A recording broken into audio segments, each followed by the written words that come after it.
Hello again, everyone. Ambassador Terry over with another What Are You Doing interview and a very interesting person. You know, I have a couple of them out there.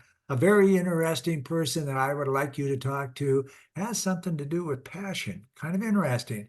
Kira Day, welcome. I'm so glad that you come by. Thank you so much, Terry. It's an honor to be here. Well, I'm honored to have you. Ladies and gentlemen, here comes the famous question. Kira Day, what are you doing? Well, that's a loaded question, Terry, but what we're doing is we are making passion tangible. Our entire slogan is to bring people to their passion and their passion to the world. The way that we do that is through a series of studies that helps us to understand what drives a person's intrinsic feeling or notion of passion and what is passion anyway. I know that in society we have a lot of popular lexicons and ideas about what this holy grail of an experience is, but very few people understand the trajectory of how to enable passion in their environments or in their life so that they can have a more optimized experience.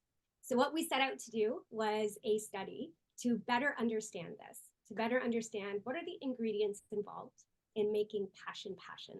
And the good news is, after about 3 years, over 2,000 respondents, what we were able to identify was that passion had a set of ingredients. And those ingredients ladder up to 15 that can be closed into four buckets.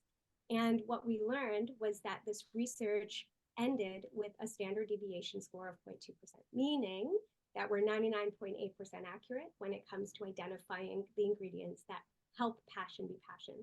Now, why is that all important? That's all important because, as a secondary factor of our research, what was shown was that once people experience higher levels of passion health, a lot of different things increase: performance, attendance, pro social behavior, meaning a reduction in bullying, intimidation, and those types of behaviors.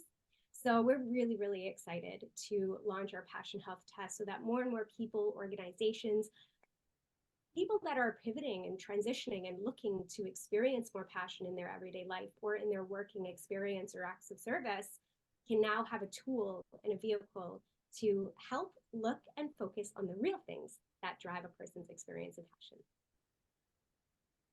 I'm loving this.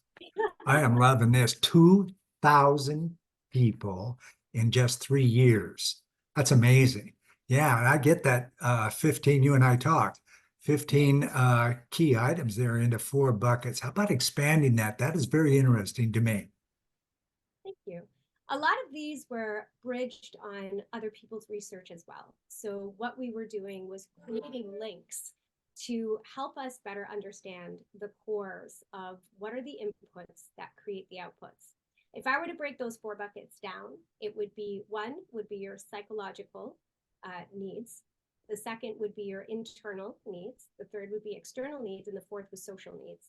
So what we saw was that it was one part internal, one part external, and understanding the ingredients of what those internal and psychological needs are mixed into what are the external environmental conditions that allows you to feel safe enough so that you can express those things were the right elements that were supporting people's ability to achieve those high levels of passionate states. That's very interesting. Very interesting. Now, do you speak on this? Uh, I know you're up in Toronto, Canada. Maybe you can tell us a little bit about you getting ready to do any speeches or anything? Yeah, so we do a lot of virtual talks for different types of organizations continuously.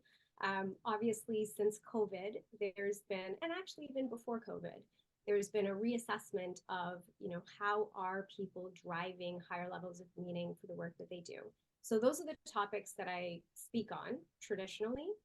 We have a speech coming up in Costa Rica fairly soon as well.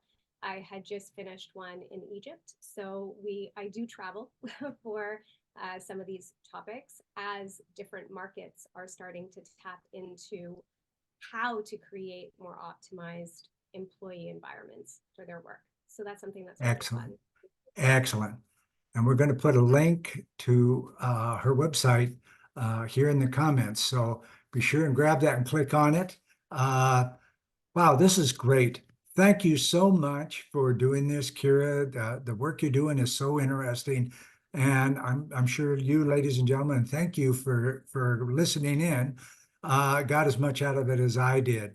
So until next time, ladies and gentlemen, thanks for watching. Thank you. Bye for now. Let's talk thought leadership today.